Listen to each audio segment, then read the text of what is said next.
Dagon had thought the second leaving would be easier because no one was killing him this time. That was foolish. Pain did not become polite just because it arrived without soldiers. For 40 days, or near enough that counting had become more wound than measure, Jesus had come and gone among them in ways Dagon never learned to predict. Morning by water, evening near a door, a road bend, a room, a hill, a meal. A word carried by someone who had just seen him and looked half terrified by joy. Every appearance taught them something. Every disappearance taught them more. Dagon hated that. He preferred lessons that stayed where he could watch them. The days gathered weight, not sadness only, expectation. People began to speak of waiting in Jerusalem again. Dagon disliked Jerusalem. "We are going back," Mara said. They were beside a low wall outside a village where they had spent 2 nights helping a widow divide debt from despair. The child slept in a sling against Mara's hip. Dagon had been mending a strap badly and pretending it was almost done. "You say that as if the road asked you personally." "No, Jesus did." Dagon looked up. Mara waited. "To you, to the group. Convenient group. You were there. I was near there. You were pretending not to be there. That is a form of presence. It is a form of cowardice with better posture." He pulled the strap too hard and tore the edge. Mara looked at it. Good work. It was weak leather. Yes. Do not yes me like him. She smiled then, small and dangerous. "Like whom?" Dagon pointed the ruined strap at her. "You know," she took the strap from him and examined it. "We go back. With the child. Yes, to Jerusalem. Yes, the city where men recently murdered our friend." Mara's hand stopped. He regretted friend as soon as it left his mouth because it made the argument honest. She looked at him. "Yes," she said again, softer. Dagon stood and walked 3 steps away because 3 steps were all the room anger had earned. The road below the wall bent between olive trees. Dust rose where 2 travelers moved slowly uphill. Beyond them the land fell and rose again, indifferent to human vows. The sky had that hard brightness that made prophecy seem possible and shade more useful. "He leaves," Dagon said. Mara did not answer quickly. Good. Quick answers often try to cover holes instead of crossing them. "Yes," she said. "And we return to the place that killed him." "Yes, and wait. Yes, for power from on high, whatever that means. Yes, you enjoy this word. It has been useful." He laughed despite himself. The laugh failed halfway. "I do not know how to be left by him twice." Mara set the strap on the wall and came beside him. The child shifted between them, sleeping through revelation as usual. His eyelashes lay against his cheeks with offensive peace. "He did not leave the same way," she said. "That does not help." "No, then why say it? Because truth is not always medicine. Sometimes it is only a lamp." Dagon looked at her. "You have been saving that." "I have been living with you," sentences gather. He wanted to answer but could not find anything worthy of the effort. They stood that way until Mary came up the road with Peter and John behind her. Mary walked like a person who had outgrown exhaustion but still had to borrow from it. Peter carried a bundle too large because men trying to be useful after shame often overfilled their hands. John carried less and noticed more. "He is calling us up," Mary said. "Where?" Mara asked. Mary nodded toward the rise beyond the village. Peter looked at Dagon. "You coming?" Dagon looked at Mara. Mara looked at him as if he had asked whether breathing should continue. "Apparently," he said. They climbed. The hill was not impressive enough for what Dagon feared. He had begun to believe the world should arrange itself better around impossible moments. Instead, there was scrub, loose rock, a thorn that caught Dagon's robe, and a child waking hungry because history had failed to consult his stomach. Mara stopped to feed him. Peter and John continued a little, then noticed and waited too. The kingdom of God could pause for milk. At the top, people gathered in the disordered way they always did. Some had been with Jesus from early days. Some had come after. Some looked certain. Some looked like certainty had been explained to them but not absorbed. A few looked at the sky too often, which Dagon took as a bad sign. Men who look upward too early often miss where their feet are. Jesus stood among them. Dagon's chest hurt, not from climbing. Mara touched his wrist. Mary stood on Mara's other side. The child finished eating and slept again with milk at the corner of his mouth, apparently satisfied that whatever God planned next could proceed.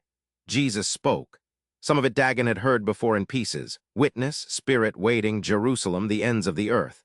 The words felt larger now because they came with an edge, not the edge of threat, the edge of departure. A cup filled too full has a surface that trembles even when no hand shakes it.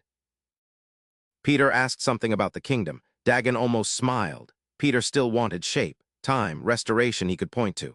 Israel raised up in a way that made sense to men who had watched Rome lift crosses. Dagon did not blame him. A kingdom that did not break Rome's teeth remained difficult to trust on bad days. Jesus answered with patience that did not indulge control. Times were not theirs. Power would come. Witness would go outward. Jerusalem, Judea, Samaria. Ends of the earth. Dagon did not like Samaria being in the list. Then he remembered he no longer had permission to remain as small as his preferences. Annoying. The wind moved over the hill, not dramatic, enough to make robes shift and make people aware of their bodies. Jesus looked over them, at Peter, at John, at Mary. At others Dagon knew badly and would one day need to know better. At Mara, at the child, at Dagon. His eyes rested there long enough for Dagon to feel seen and released in the same breath. That frightened him. "Do not make absence into abandonment," Jesus said. Dagon did not know whether the words were for everyone. He knew they were for him. Then the moment changed. Later, people would argue about how to say it. Dagon knew this even while it happened. Human beings cannot leave impossible things alone. They must make language walk where language has no legs. Taken up. Lifted, hidden, received. Cloud, glory, departed, ascended. Words like jars under a waterfall. What Dagon knew was this: Jesus left standing. Not dragged, not taken by soldiers, not swallowed by death, not hidden by fear, standing. The sky did not become less sky. The hill did not become less hill. The child did not become less hungry later. But Jesus was present, and then the mode of his presence changed so completely that Dagon felt his own body reach for an old grief and fail to grip it. There was loss. Yes, but not defeat. That distinction opened inside him like a road. People stared upward. Dagon did too for a moment. Then Mara shifted the child and he looked down. The world was still there. That seemed important. Mary was crying without covering her face. Peter stood with his mouth open. John looked as if he were already remembering and failing. Two men spoke, something about looking into heaven, something about return. The words turned faces back toward the road. That was enough. Mara leaned toward Dagon. "We go back," she said. He nodded. "Yes." She looked at him quickly. "You said yes. It has been useful." Her smile broke and mended in the same breath. Mary wiped her face and laughed once. Peter turned toward them. Jerusalem. Dagon looked down the hill. The road waited, not kindly, not cruelly. Roads do not care what they carry. That is why people must. He took the ruined strap from where Mara had tucked it through her belt and tied it around the bundle badly but well enough. Mara watched without correcting him, which meant either love or fatigue. He accepted both. The child woke and began to fuss. "He objects," Dagon said. "To what?" "The ends of the earth." Mara adjusted him. "He may begin with Jerusalem." A modest child. A hungry one. Mary came beside them as they started down. "He told me not to make absence into abandonment," Dagon said before pride could stop him. Mary looked at the path. "That sounds like something you would need." "You too." "Everyone. You said it like Mara. Then it must be true." Mara said, "I approve this theology." Peter walked ahead with John. The others gathered in clusters, already speaking of where to stay, whom to warn, who had rooms, who had food, who could be trusted, who could not, how long waiting might take, whether waiting meant doing nothing or preparing everything. Dagon listened. Waiting apparently had tasks. This improved his opinion of it. At the bottom of the hill he turned once. The place above looked ordinary, scrub, rock, light. No proof for a man who did not want any. That was how most holy places looked. Dagon was learning. They did not defend themselves. They simply held what happened and let people become honest or not. He touched the carved bird through the cloth of his bundle. Eli was still dead. Jesus was not. Jerusalem was still dangerous. The road was hard. Mara was beside him. The child needed feeding. Dagon carried bread, water, a bad wooden bird, and a sentence he did not deserve. He stepped onto the road back toward the city. This time he did not mistake returning for defeat. He gave me the seed on the last hill. His hand was warm. That is the part I never tell first because listeners want light. They want thunder. I give them a hand, warm and scarred and ordinary enough to ruin every easy argument. He put the seed in my palm and closed my fingers around it. I laughed because it was too small. That was my gift in those days. I could ruin a holy moment before anyone asked me to understand it. "This," I said. Mara elbowed me. She had become my wife by then, which meant she had accepted a lifelong duty to save me from the first half of my own mouth. Jesus smiled, not large, not soft in the way men become soft when they want to avoid being clear. He smiled as if my foolishness had arrived exactly on time. "You have always wanted proof you could carry," he said. I opened my hand again. The seed sat in the crease of my palm, small, brown, nothing. Not nothing. That was what irritated me. It had the offense of possibility. "My faith is not much larger," I said. "It is enough." "For what?" "For today." That answer did not satisfy me. Most true answers do not. They arrive too small for the hunger that asked them. He looked past me then toward Mara. She stood with both hands gathered at her middle, not because the child had announced himself to the world yet, but because women often know the future first and keep their hands near it. Her face had changed since Jerusalem. Mine had too, though I disliked mirrors and any water still enough to behave like one. "And this," he said, nodding toward my closed fist, "may feed your bellies. A seed.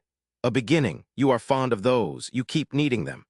Mara made a sound that was not quite laughter because leaving had sharpened every joy until it cut. I wanted to ask him to stay. I did not. There are requests a man does not make because he knows the answer would be mercy and still not the answer he wants. I had learned a few things by then, not many. Enough to keep silent while my heart behaved like a trapped animal under my ribs. He touched my shoulder. "Dagon." My name in his mouth had always been trouble. "Plant it. One seed, one first, and if it dies, then plant another. That is your wisdom." Often. It sounds like farming. Many holy things do. I looked at the seed again. I had stolen coins heavier than that seed. I had carried knives worth more in any market. I had crossed roads for less. Still my hand closed around it as if Rome itself might try to take it from me. "I do not know how to be a farmer," I said. "You did not know how to be found either." That one landed badly. By badly, I mean truly. Mara saw it and did not rescue me. She had learned when to leave a wound uncovered because air was also medicine if a man could stop slapping hands away. "I know roads," I said. "Then you know where people hunger." "I know exits." "Then you know where families flee." "I know how to survive." "Then learn how to feed." I hated him for making the road follow me into the field. I loved him for it later, not then. Then I stood with one seed in my fist and a wife beside me and a future no sensible man would have trusted. Behind us was the city that had killed him.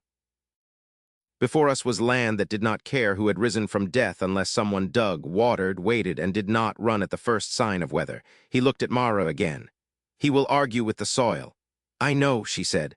"The soil will win. I hope so." I looked between them. "I am still here."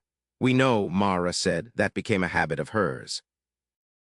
Years later, when the first field yellowed and the plant stood shoulder to shoulder in a wind that smelled of dust and sharp green, she said the same thing. "I am still here, we know." At first the farm was a bad joke told by weather.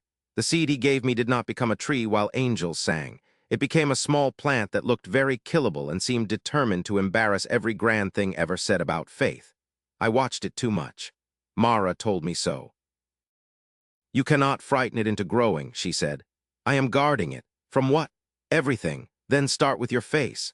I tried to leave it alone. I failed. I checked the soil after rain and before rain. I accused insects. I distrusted birds. I stood in the field with the posture of a man prepared to interrogate dirt. Mara let me suffer 3 days before she brought bread and sat beside the row. "You look foolish," she said. "It may die. So may we. That is not comfort. No, it is proportion." She broke the bread and gave me half. That was marriage too, bread with dust on it, a woman sitting beside a man who had survived blood and roads and now feared a plant. "What if I am not suited to this?" I asked. Mara looked out over the field. "You are not suited to mercy either. You enjoy saying things like that. Only when they are true." I chewed because words had become unsafe. "The plant lived. Then others lived. Not all. Enough. Enough is a word farmers understand better than thieves. A thief wants more because more is the proof he still has hands. A farmer learns enough because too much rots, too little starves, and weather laughs at arithmetic. The first harvest was not impressive unless you had seen the first seed. We dried what we could. We traded some. Mara learned which buyers lied with charm and which lied with silence. I learned that a market man can cheat you without hating you, which made me miss the clean honesty of bandits. Eliezer learned to sleep through argument before he learned to speak through peace. We named him Eliezer. Mara said it meant God had helped. I almost argued. Then I heard my friend's voice in the small room of my memory. Love is true, and faith in love is the truest faith. So I said nothing. Some names arrive already stronger than fear. When Eliezer was old enough to put everything in his mouth and young enough to be offended by every prevented disaster, Mara placed one mustard seed in his palm. He stared at it, then he tried to eat it. Good, I said, business instinct. Mara took it from him before he could swallow. Faith first, she said, belly second. Often the same, that became our life more than any sermon I ever heard. Faith first, belly second, often the same. We sold jars in small markets. We learned weights, seasons, creditors, and the difference between a poor man asking for fair price and a rich man asking for favor. Mara kept the accounts, I kept the fields. Eliezer kept questions. Did he really give you the first seed? Yes. Was it magic? No. Then why did it grow? Because your mother told me where to plant it. Abba. And because rain came. Abba. And because God enjoys making men wait. That answer satisfied him for one season. Children are generous that way. Then they grow and begin to notice the parts of a story the teller walks around. When he was older, he asked, did you believe when he gave it to you? I was sharpening a blade for cutting stalks, not a knife for taking, a tool for harvest. The difference mattered to me and to no one else. A little, I said. How little? I held up a seed. He rolled his eyes because sons are born to discover their fathers are obvious. That is the lesson. No, I said. He looked up. The lesson is not that small faith is impressive. Small faith is small, it trembles, it complains, it watches the sky and insults the soil. The lesson is that small faith can still be planted. Eliezer took the seed, he was careful with it. That pleased me too much, so I looked away. And then you see what grows.